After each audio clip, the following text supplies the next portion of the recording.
बिहार के गया जिले में एक छोटे से गांव बोध गया में एक ऐसा मंदिर स्थित है जो इतिहास, रहस्य और आध्यात्मिकता से भरा हुआ है। इस मंदिर का नाम है महाबोधि मंदिर, जहां गौतम बुद्ध ने बोधि वृक्ष के नीचे बैठकर ध्यान किया और ज्ञान प्राप्त किया। यह कहानी हमें लगभग 2500 साल पहले ले जाती है, जब एक युवा राजकुमार सिद्धार्थ ने अपनी सांसारिक जीवन शैली को त्याग दिया और सत्य की खोज में निकल पड़े।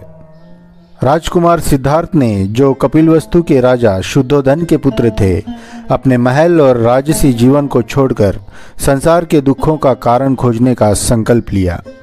अनेक वर्षों तक उन्होंने कठोर तपस्या की, लेकिन उन्हें शांति नहीं मिली। एक दिन वह बोध गया पहुंचे और वहां बोधि वृक्ष के नीचे बैठ गए। उन्होंने प्रतिज्ञा की कि जब तक उन्हें सत्य का ज्ञान प्राप्त नहीं होता, वह वहां से नहीं उठेंगे। 7 दिनों और रातों के ध्यान के बाद सिद्धार्थ को ज्ञान प्राप्त हुआ और वह बुद्ध बन गए। बुद्धत्व प्राप्ति के बाद इस पवित्र स्थल की महत्ता बढ़ गई। मौर्य सम्राट अशोक ने, जिन्होंने बौद्ध धर्म को अपनाया था, इस स्थल का दौरा किया और यहाँ एक भव्य मंदिर और अशोक स्तंभ का निर्माण कराया। अशोक स्तंभ पर अंकित अभिलेख आज भी उस ऐतिहासिक क्षण की गवाही देते हैं। समय बीतता गया और गुप्त साम्राज्य के दौरान 5वीं-6वीं शताब्दी में महाबोधि मंदिर की मौजूदा संरचना बनाई गई। गुप्त काल में बौद्ध धर्म का व्यापक प्रसार हुआ और इस मंदिर की वास्तुकला में महत्वपूर्ण विकास हुआ। मंदिर की ऊंचाई 55 मीटर है और यह पिरामिड आकार में बना है, जो इसकी भव्यता को और भी बढ़ाता है। मंदिर के अंदर बुद्ध की विशाल मूर्ति स्थापित की गई, जो ध्यान की मुद्रा में है और इसे वज्रासन कहा जाता है। मंदिर के पास स्थित बोधि वृक्ष, जहां बुद्ध ने ज्ञान प्राप्त किया था, एक रहस्यमयी और पवित्र स्थान है। इस वृक्ष की पवित्रता को सुरक्षित रखने के लिए सम्राट अशोक की बेटी संघमित्रा ने इसकी एक शाखा श्रीलंका भेजी थी।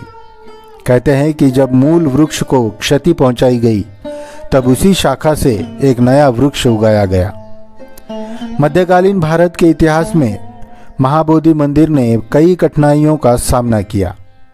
मुस्लिम आक्रमणों के दौरान इस मंदिर को काफ़ी क्षति पहुंची, लेकिन हर बार बौद्ध भिक्षुओं और स्थानीय शासकों ने इसे पुनः स्थापित किया। 19वीं शताब्दी में ब्रिटिश पुरातत्वविदों, विशेषकर अलेक्जेंडर कमिंगम और जोसेफ बेगलर ने मंदिर की मरम्मत और संरक्षण का काम किया, जिससे मंदिर की प्राचीन महिमा को पुनर्जीवित किया जा सका। 21वीं सदी में महाबोधि मंदिर न केवल बौद्ध धर्म के अनुयायियों के लिए, बल्कि सभी धर्मों के लोगों के लिए एक प्रेरणा स्रोत बन गया है। 2002 में इसे यूनेस्को द्वारा विश्व धरोहर स्थल के रूप में मान्यता दी गई। बोध गया मंदिर प्रबंधन समिति यानी BTMC और भारतीय पुरातत्व सर्वेक्षण यानी ASI ने मंदिर के संरक्षण और देखभाल की जिम्मेदारी ली है।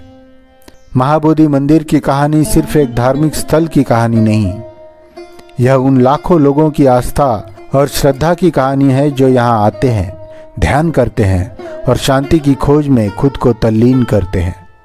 यहाँ आने वाला हर शख्स इस पवित्र भूमि की महत्ता को महसूस करता है और इसके इतिहास और वास्तुकला से प्रभावित होता है।